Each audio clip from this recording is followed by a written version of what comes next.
जय हिंद। देखिए, वायुयान में कौन सा फ्यूल डाला जाता है और जब ऊंचाई पे हवा जहाज जाती है तो उसके पीछे व्हाइट कलर की पट्टी क्या बन जाती है?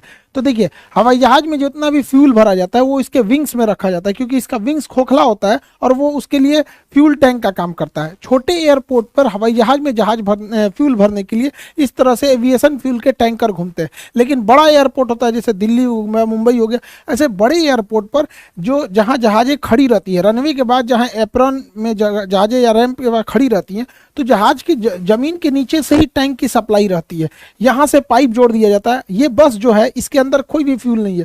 बस क्या करता है, इसे पाइप से जोड़ के इसे प्रेशर जनरेट करता है। ये प्रेशर के थ्रू इसमें जहाज में ये भर दिया जाता है। तो ये प्रेशर सिस्टम वाला होता है ना, ये बड़े एयरपोर्ट पे ही मिलेगा। रेड कलर की ऐसे पट्टी रहेगी, यहाँ से पाइप को जोड़ दिया जाएगा और इस पाइप को जब इसमें से जोड़ दिया जाएगा तो इस ट्रक के अंदर केवल प्रेशर जनरेट करता है, जो कि इसके अंदर से फ्यूल को खींच के इसमें विंग्स में इसके डाल सके। तो ये व्यवस्था केवल बड़े एयरपोर्ट पर होती है।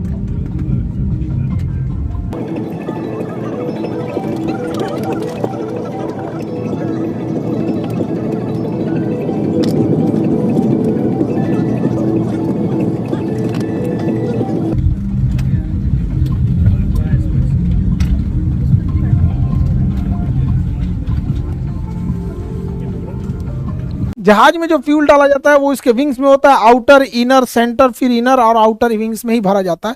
फ्यूल भरने से पहले उसके अंदर से पहले वाटर को चेक किया जाता है, यहाँ पे थोड़ा सा ड्रॉप करा के इसमें से कि इसमें कहीं वाटर के ड्रॉपलेट तो नहीं है, ताकि पहले से कोई दुर्घटना से रोका जा सके। उसके बाद फ्यूल भरने से पहले इसको एक किसी न किसी अर्थिंग से जोड़ दिया जाता है, क्योंकि हवाई जहाज जब बहुत तेजी से उड़ान भरता है और लैंड करता है तो उसके चारों ओर स्टैटिक चार्ज जमा हो जाते हैं, इलेक्ट्रॉन्स हो जाते हैं, तो वो इसके रास्ते चले जाते हैं। अदरवाइज छूने पे बॉडी पे करंट मार सकता है। हवाई जहाज में जब फ्यूल भरा जाता है तो इसमें मेन फ्यूल टैंक यहाँ हो जाते हैं। इसके अलावे एक सर्ज टैंक होता है कि जब कभी टेम्परेचर बढ़ने से फ्यूल फैलता है तो उसको जगह देता है। इसके अलावे एक वेंट टैंक होता है। वेंट टैंक में क्या होता है, एक्स्ट्रा फ्यूल होने से वहाँ से वो ड्रेन होकर गिर जाता है और इसको जहाज के नेविगेशन डिस्प्ले के बगल में जो ये इंजन स्टेटस होता है उसके साइड के कॉर्नर पर फ्यूल दिखाता है। यहाँ पे दिखा रहा है 1452 लीटर फ्यूल है और इस फ्यूल का टेम्परेचर 15 डिग्री सेल्सियस है। तो यही कोना पे दिखाता है, उसको हम यहाँ जूम करके दिखा दे रहे हैं। जहाज केवल रनवे से ऐसा नहीं है कि टेक ऑफ और लैंडिंग के बीच के ही प्रोसेस को कहते हैं, उसमें कई सारे प्रोसेस होते हैं, अलग अलग फ्यूल लगते हैं सब। जैसे कोई जहाज यहाँ खड़ा है, तो जहाज जब यहाँ खड़ा है तो इसको अगर टेक ऑफ करना है तो इसको एक मशीन लगेगी पुश बैक, जो इसे पीछे ढकेल देगी यहाँ पे, क्योंकि जहाज अपने इंजन से पीछे जा सकता है लेकिन जाता नहीं है, क्योंकि उसे इंजन पे गलत इफेक्ट पड़ता है। उसके बाद से ये टैक्सी वे पे जाएगा, पीला पट्टी टैक्सी वे की होती है। फिर टैक्सी वे से होते हुए अब ये रनवे पर जाएगा। अब यहाँ जाके रनवे पे हो जाए, इसको ATC क्लियरेंस मांगेगा। ये व्हाइट पट्टी जितना देख रहे हैं ये रनवे है, पीला पट्टी जो होता है वो टैक्सी वे होता है, जहाँ खड़ी रहती है जहाजें उसको एप्रेन बोलते हैं। यहाँ पर आज मेंटेनेंस में जाती है तब वो हैंगर में जाती है, अदरवाइज में एप्रेन या फिर रैंप पे होती है यहाँ पे। अब यहाँ से वो टेक ऑफ कर जाएगा। तो इस दौरान जो ये पुशबैक हुआ था और ये गया था, तो इसे हम कहते हैं टैक्सी। तो जहाज जब रनवे पर रहती है, मतलब तो जैसे देखिए ये एप्रेन से खड़ी होकर निकलेंगे सब, और ये सब लाइन अप होके आ रहे हैं सब, किसके लिए, इस रनवे के लिए। तो इस दौरान के पूरे सफर को हम टैक्सी कहते हैं। तो इसके लिए जो फ्यूल रखा जाता है उसे हम टैक्सी फ्यूल कहते हैं, क्योंकि इसमें थोड़ा फ्यूल जलता है, ज्यादा नहीं जलता है यहाँ पर। टैक्सी फ्यूल के बाद जब जहाज रनवे पे से टेक ऑफ कर जाता है, रनवे से टेक ऑफ करता है, तो टेक ऑफ के बाद जब तक लैंड नहीं करता है, इस बीच जहाज का जो सबसे लंबा दूरी होता है इसी को कहते हैं मेन फ्यूल या ट्रिप फ्यूल। जहाज का मेन फ्यूल को ही ट्रिप फ्यूल कहते हैं। ये टेक ऑफ से लेके लैंडिंग तक का होता है। लेकिन ऐसा नहीं है कि जहाज टेक ऑफ से लैंडिंग के बीच में अगर मान के चलिए किसी ने बोला कि हाँ दिल्ली से पटना के बीच में 6000 लीटर फ्यूल लगेगा, तो कोई जरूरी नहीं कि हमेशा ये इतना ही लगे। मौसम खराब होगा तो अन्य लग सकता है। पटना पहुंच गया, पता चला पटना एयरपोर्ट पे पहले से ट्रैफिक है, तो उसको ऊपर ही घुमाएगा, तो कुछ एक्स्ट्रा फ्यूल चाहिए होता है। तो जब टेक ऑफ के बीच मेन फ्यूल यानी ट्रिप फ्यूल के अलावे एक कंटीजेंसी फ्यूल होता है। कंटीजेंसी फ्यूल क्यों होता है कि अगर हवाओं का दिशा विपरीत है, या फिर मौसम खराब है, चक्रवात आया है, या फिर जहाज को कम हाइट पर उड़ने के लिए ATC ने बोला है, तो लो हाइट पर उड़ने पर बादलों का ड्रैग और हवाओं का ड्रैग ज्यादा होता है, जिस वजह से उसमें फ्यूल कंजम्पशन ज्यादा होता है।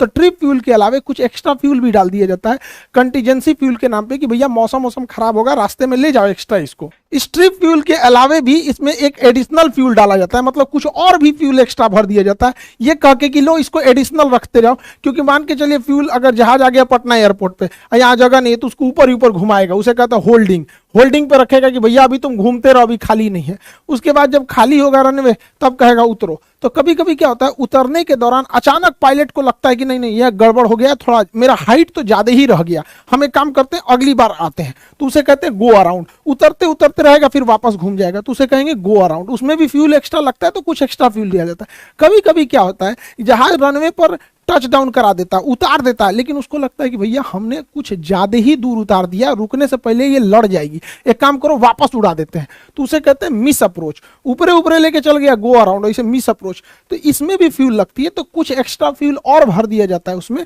उसे हम कहते हैं एडिशनल फ्यूल। सब एक ही टैंक में जाता है लेकिन कर दिया जाता है। जैसे आप लोग घर से पैसा नहीं लेके आते हैं कि लो बउआ ये स्कूल का फीस रख लो, ये पॉकेट खर्च रख लो, ये लो कुछ और पैसा रख लो, बीमार पड़ जाओगे, तो ऐसे ऐसे करके आपको पैसे दिए जाते हैं ना, तो कुछ एक्स्ट्रा भी दे दिया जाता है। वैसे ही हो गया एडिशनल फ्यूल। इस एडिशनल फ्यूल के अलावे इसमें अल्टरनेट फ्यूल भी रखा जाता है, कुछ और फ्यूल दे दिया जाता है। अल्टरनेट फ्यूल क्यों दिया जाता है कि जब कभी भी एयरपोर्ट पे जाते हैं तो हो सकता है कि उस वेद वहां इतना हैवी ट्रैफिक हो कि वहां आपको उतरने के लिए परमिशन ही नहीं दे, कहे कि दूसरे शहर में जाके उतर जाइए, या फिर मेंटेनेंस का काम चल रहा हो, एयरपोर्ट खराब हो, विजुअलिटी एकदम कम हो। अक्सर देखेंगे ठंड के मौसम में कि इस एयरपोर्ट पे नहीं, आप दूसरे एयरपोर्ट पे उतरिए, तो दूसरे एयरपोर्ट पे जाने के लिए भी चाहिए ना फ्यूल, की ऊपर कहेगा कि भैया हम फ्यूले लेके नहीं आए थे, तो उस एक्स्ट्रा फ्यूल को हम लोग कहते हैं अल्टरनेट फ्यूल। उसमें डाल दिया जाता है कि दूसरे शहर पे भी जाके तुम लैंड कर सकते हो। इन सब के अलावे जहाज को 30 मिनट तक यानी आधे घंटे तक एक्स्ट्रा उड़ने भर का फ्यूल डाल दिया जाता है, जिसे हम लोग कहते हैं रिजर्व फ्यूल। रिजर्व फ्यूल जब भी काम आएगा, जब इमरजेंसी होगी तब, सारा फ्यूल खत्म, अब उसको पास महज आधे घंटे और उड़ान भरने के लिए फ्यूल बचा है, तो ऐसे फ्यूल को हम रिजर्व फ्यूल कहते हैं। ये बहुत रेयर केस में ही इसका यूज किया जाता है। तो जहाज में जितना फ्यूल होता है उस फ्यूल को हम कहते हैं block fuel. Block fuel 6 type के फ्यूल से होता है। इसका कुछ taxi fuel, trip, contingency, additional, alternate and reserve fuel, इन जितना फ्यूल बताए हैं इन सब को जोड़ देंगे तो उसे कहते हैं ब्लॉक फ्यूल। तो जहाज कितने फ्यूल को लेके जाता है? ब्लॉक फ्यूल को, ताकि वो अपने ब्लॉक टाइम पर अपना उड़ान भर सके। अब ब्लॉक टाइम क्या होता है? देखिए, ब्लॉक फ्यूल तो जितना फ्यूल का कंजम्पशन होता है लैंडिंग से लेके टेक ऑफ से लैंडिंग के बीच में, उसे हम लोग ब्लॉक फ्यूल कहते हैं। ब्लॉक टाइम क्या होता है?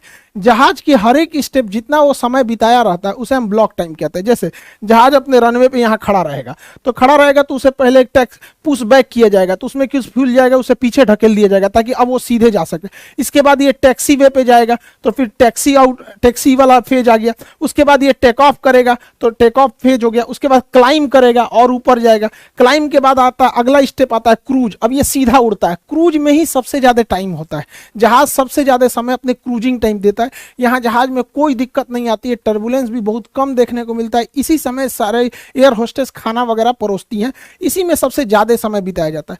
फिर जब रनवे एयरपोर्ट से लगभग 150 किलोमीटर दूर रहते हैं, 150 से 200 किलोमीटर, तो पायलट उतरने की तैयारी करता है और बोल देता है we are going to descend.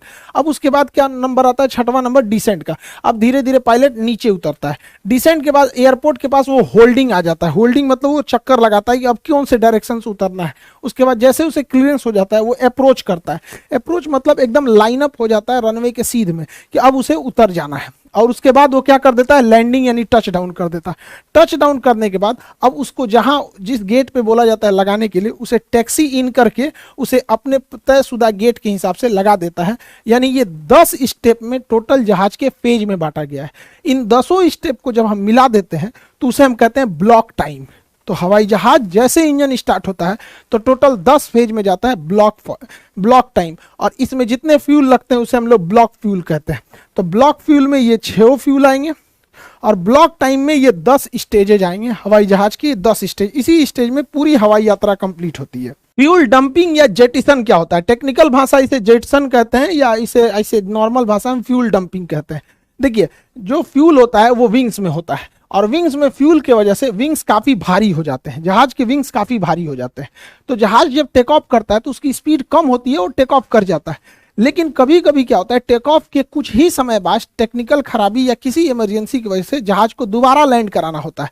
तो इस जहाज में इतना फ्यूल भरा होता है, इतना ज्यादा कि उतने फ्यूल को लेकर अगर ये रनवे पे उतरा तो इसका विंग्स के नीचे कोई तो सपोर्ट होता नहीं है, विंग्स तो हवा में ऐसे रहता है, और इतना भारी लेकर अगर रनवे पे उतरा तो विंग्स टूट जाएगा और सारा फ्यूल बाहर निकलेगा, आग लग सकता है। इसलिए बड़े जहाजों में जिसमें फ्यूल ज्यादा होता है, जिसमें जैसे 4 इंजन वाले जहाज हो गए, तो ये 4 इंजन वाले जैसे बड़े जहाज, इसमें फ्यूल को हवा में ही गिरा दिया जाता है। उतरने से पहले हवा में फ्यूल को डंप कर दिया जाता है, जिसे हम फ्यूल डंपिंग कहते हैं, और फ्यूल डंप करके विंग्स जब हल्का हो जाता है तब उतारा जाता है। लेकिन छोटे जहाजों में फ्यूल डंपिंग की व्यवस्था होती ही नहीं है, क्योंकि उसमें फ्यूल कम ही होता है और वो फ्यूल लेके उतर सकते हैं। लेकिन बड़े जहाजों में जेटिसन यानी फ्यूल डंपिंग की जाती है ताकि वो सेफ लैंड हो सके हल्के वेट के साथ, नहीं तो विंग्स टूट जाएगा। हवाई जहाज का जो विंग्स होता है इसे खोखला बनाया जाता है, ये खोखला एरिया होता है। इस खोखले एरिया में चेंबर्स होते हैं घुसने के लिए, जैसे देखिए काफी टफ वर्क होता है इसमें घुसने का, और अलग से ऑक्सीजन सिलेंडर लेके जाया जाता है, और इसमें कई चेंबर होते हैं, जैसे एक ये चेंबर है,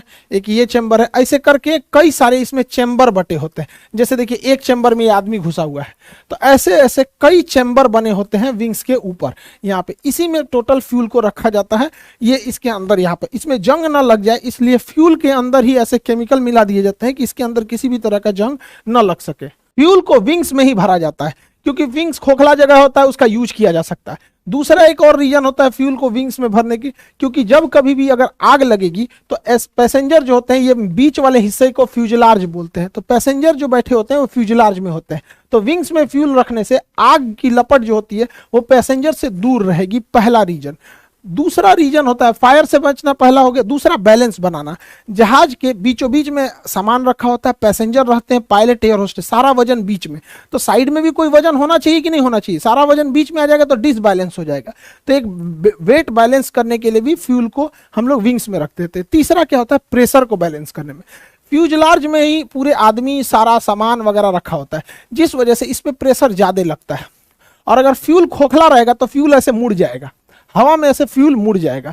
तो हवा में फ्यूल ना मुड़े इसलिए फ्यूल में जब हम हवा में विंग्स मुड़ जाएगा, विंग्स अगर हवा में मुड़ गया तो इसे सीधा करने के लिए विंग्स में फ्यूल भर देते हैं, जिस वजह से विंग्स ठीक हो जाता है और पूरा प्रेशर मेंटेन रहता है, जिस वजह से इसे हम लोग विंग्स में ही भरते हैं। हवाई जहाज 1 लीटर में कितने किलोमीटर जा सकता है, अर्थात कितना माइलेज देता है, ये डिपेंड करता है कि मौसम कैसा है, हवाई जहाज किस साइज का है, और हवाई जहाज के अंदर कितने लोग बैठे हैं। अगर ठसम ठस पूरा भर गया है तो माइलेज कम हो जाएगा, मौसम खराब है तो भी माइलेज कम हो जाएगा, ज्यादा हाइट पे उड़ रही है तो हवाओं का ड्रैग कम रहेगा, माइलेज ज्यादा देगा। तो इसका कोई हार्ड एंड फास्ट रूल नहीं होता है। हालांकि ऐसे कहा जाता है कि मिडिल श्रेणी का जहाज 12 लीटर तेल जलाता है तब जाके वो 1 किलोमीटर दूरी का सफर तय करता है, तो काफी ज्यादा फ्यूल कंजम्पशन होता है। इसलिए आप देखिएगा इस फ्यूल को बचाने के लिए विमान कंपनी ज्यादातर एयर होस्टेस लेडीज को ही रखते हैं लोग, क्योंकि ना एयर होस्टेस और पायलट ये जहाज का अंग होते हैं, पैसेंजर जहाज का अंग नहीं है। कोई मोटा पैसेंजर आ सकता है, कोई पतला आ सकता है, लेकिन एयर होस्टेस पायलट तो जहाज के ही अंग है। इसलिए महिलाओं को इसलिए रखा जाता है क्योंकि महिलाओं का वजन हल्का होता है, जिससे कि हमेशा से एक कम वेट, एक कम वजन को लेकर जहाज उड़े, उससे काफी फ्यूल की बचत होती है। आजकल तो एयर होस्टा भी मिलने लगा है सब जहाज में, तो एयर होस्टेस के रखने से थोड़ा होता है। दूसरा, लड़कियों का स्वभाव जो होता है वो थोड़ा सा मतलब आराम से बात करती हैं सर, 1 2 बार 3 बार कोनो चीज मांग दीजिएगा, पानी चाहे तो ज्यादा घुसियाएगी ना, आदमी 4 कोई से देखने लगेगा घुसिया के। हालांकि उनको ट्रेनिंग दिया जाता है कि अच्छे से बिहेव करें। कुछ पैसेंजर लोग भी अजीब बदतमीजी करने लगते हैं, वो एक जहाज के एम्प्लॉय हैं, वो किसी के नौकर नहीं है, तो उन्हें एम्प्लॉय की तरह ट्रीट करना चाहिए कि उनका काम है आपको सर्व करना, आपको इमरजेंसी में हेल्प करना, आपके नौकर नहीं है। तो हमें भी उनके साथ बिहेव करना चाहिए, हमें जैसा बर्ताव हमें चाहिए तो पहले हम दूसरों के साथ भी वैसा ही बर्ताव करें ताकि रिटर्न में भी हमें मिले। सबका एम्प्लॉय होते हैं तो कई बार उनके साथ पैसेंजर भी बदतमीजी करने लगते हैं। हवाई जहाज जब जाता है तो पीछे ये व्हाइट कलर का ये जो पट्टी छोड़ देता है, ये क्या होता है? देखिए हवाई जहाज का जो ये होता है इंजन स्टेटस, इसमें दिखाता है इंजन कितने पावर पे चल रहा है। जैसे ये इंजन नंबर, वो जो लेफ्ट साइड का इंजन है वो 21% पर और इधर वाला भी 21% पर, लेकिन इंजन का टेम्परेचर कितना एग्जॉस्ट छोड़ रहा है तो 463 डिग्री सेल्सियस, 463 डिग्री, इतना गर्म टेम्परेचर छोड़ रहा है। और जबकि हवा में जो स्ट्रेटोस्फीयर होता है, जब विमान 35,000 से 36,000 फीट की ऊंचाई पर जाती है तो उस समय बाहर का टेम्परेचर यानी हवाई जहाज के बाहर का टेम्परेचर -40 से -60 डिग्री सेल्सियस रहता है। यानी बाहर इतनी ठंड रहती है कि आदमी मर जाएगा, कश्मीर फेल है उतना ठंडा रहता है और उस बाहर के वातावरण में, और उससे हवाई जहाज गुजरता है। तो इंजन जब धुआं निकलता है तो उसमें वाटर ड्रॉपलेट्स भी बहुत ज्यादा रहते हैं। जैसे हम लोग अपना एग्जॉस्ट यानी जो सांस छोड़ते हैं तो उसे भी तो एग्जॉस्ट कहते हैं। तो हमारा शरीर है 37 डिग्री सेल्सियस पे, लेकिन ठंड के दिन में हमारा वातावरण हो जाता है 0 डिग्री सेल्सियस। कई बार हम लोग के यहाँ ठंड के समय में मौसम चला जाता है 0 डिग्री, जबकि शरीर के अंदर है 37 डिग्री। तो हम लोग जब अपना एग्जॉस्ट यानी जब हम अपने से एयर एग्जॉस्ट करते हैं तो इसमें वाटर ड्रॉपलेट बाहर निकल के जम जाते हैं। तो ठंड के दिन में आप भी फील किए होंगे ऐसे जम जाता है। तो जैसे हमारा भाप जम जाता है ठंड के दिन में, तो 37,000 फीट की ऊंचाई पर 12 महीना ठंडी का दिन रहता है, -40 से -60, उसका भी धुएं के अंदर का वाटर ड्रॉपलेट जम जाता है। जैसे हमारा सांस कुछ देर बाद हट जाता है, ऐसे ठंड के दिन में बचपन में किए होंगे, देखते हैं कितना देर रुकता है, तो तनिए से धुआं छोड़ते हैं हम लोग तो तनिए से रुकेगा। हवाई जहाज तो भर भर धुआं छोड़ता है तो तनी देर तक रुका रहता है हवाई जहाज का। तो ये बस एग्जॉस्ट है, ठंड होके वो थोड़ा क्रिस्टली रूप ले लिया और कुछ नहीं है ये। हवाई जहाज में जो फ्यूल भरा जाता है उसे जेट फ्यूल कहते हैं। जेट फ्यूल जो एविएशन जेट फ्यूल जो होता है, एविएशन गैसोलीन, छोटे जहाजों में एविएशन गैसोलीन जैसे सेस्ना जहाजों में भरा जाता है। इसमें फ्यूल जो भरा जाता है विंग्स के ऊपर से भरा जाता है और इंजन तक ये जो फ्यूल आते हैं पहुंचते हैं ये ग्रेविटी फीडिंग द्वारा पहुंचते हैं। इसमें फ्यूल पहुंचाने के लिए पंप नहीं लगा होता, ये बहुत छोटे जहाज होते हैं। जबकि बड़े जहाजों में जो फ्यूल भरा जाता है उसको जहाज के नीचे से प्रेशर के द्वारा भरा जाता है। तो जो जहाज में फ्यूल भरा जाता है उसे हम लोग कहते हैं aviation turbine fuel, ATF, aviation turbine fuel. तो ये ATF फ्यूल इस कलर का होता है, देखिए हल्का गोल्डन कलर का होता है, इस टाइप का होता है। इस फ्यूल में क्या मिलाया जाता है? मेनली ये फ्यूल होता है किरोसिन तेल का, मिट्टी तेल होता है किरोसिन, लेकिन इसमें ना दो अलग अलग कुछ चीजें मिलाते हैं। केरोसिन तेल में हम लोग लुब्रिकेंट मिला देते हैं, इसमें हम जानबूझ के ऐसा लुब्रिकेंट मिलाते हैं जो फ्यूल टैंक और इंजन को आराम से लुब्रिकेट करे और दोनों में घर्षण कम हो, तो वो फ्यूल के माध्यम से ही भेज देते हैं। दूसरा, हवाई जहाज इतनी हाइट पे जाता है, दूसरा अलग अलग शहरों से होकर जाता है, दिल्ली से कश्मीर, साइबेरिया जैसा ठंडा, थार मरुस्थल जैसा गर्मी देखता है, मेघालय जैसा बरसात देखता है, तो उसमें बड़ा दिक्कत होता है कहीं फ्यूल जम मत जाए। द्वितीय विश्व युद्ध में हिटलर की सेना का पूरा फ्यूल जम गया था, हवाई जहाज नीचे गिरने लगे थे, तो फ्यूल जम ना जाए इसलिए उसमें एंटी फ्रीजिंग के रूप में एथिलीन ग्लाइकॉल मिलाते हैं। ये क्वेश्चन पूछा हुआ है, ठंड में जमने से, फ्यूल को जमने से रोकने के लिए क्या मिलाते हैं? एथिलीन ग्लाइकॉल मिलाते हैं, जिससे कि फ्यूल जमता नहीं है। अदरवाइज में फ्यूल जम जाता है तो कभी कभी ना ठंड वाले शहर में जहाज के ऊपर बर्फ जम जाता है, तो जहाज जब टेक ऑफ से पहले उस पर डी आइसिंग किया जाता है, इसे गर्म भाप छोड़ा जाता है ताकि उसके ऊपर का बर्फ पिघल जाए, डी आइसिंग हो सके। तो इसे अभी के समय में जितने फ्यूल हो रहे हैं वो ATF फ्यूल हो रहे हैं, jet air aviation turbine fuel होते हैं, इसमें ये सारी चीजों को मिलाया जाता है। एविएशन इंडस्ट्री में सबसे ज्यादा लागत जो आ जाती है वो इसी फ्यूल कंजम्पशन पे होती है। ये 90 से 100 रुपए लीटर के प्राइस पड़ता है। किसी भी फ्यूल का रेट फिक्स नहीं होता, आप ही नहीं कह सकते पेट्रोलियम का क्या रेट रहेगा। पेट्रोल कभी 90 था, 95, अभी 100 क्रॉस हो गया, कल क्या रहेगा किसी को नहीं पता। ये भी 90 से 100 के बीच में आता है। एयरलाइंस कंपनी को सबसे ज्यादा दिक्कत इसी फ्यूल के ऊपर होता है यहाँ पर। तो आप फ्यूलिंग का सिस्टम आप समझ गए। हवाई जहाज की कई सीरीज बना दी है, इसको खत्म ही कर देते हैं, जैसे उधर वाला ट्रेन वाला खत्म कर दिया, हवाई जहाज भी खत्म ही कर देते हैं। तो आई होप आप इसे समझे होंगे। बाकी यूपीएससी और बीपीएससी के क्लासेस कंटिन्यू चल रहे हैं, फिजिक्स के बैच स्टार्ट हो गए हैं। बाकी यूपीएससी बीपीएससी फिजिक्स सारे बच्चे मन लगा के पढ़ाई कीजिए। मिलेंगे नेक्स्ट क्लास में। जय हिंद।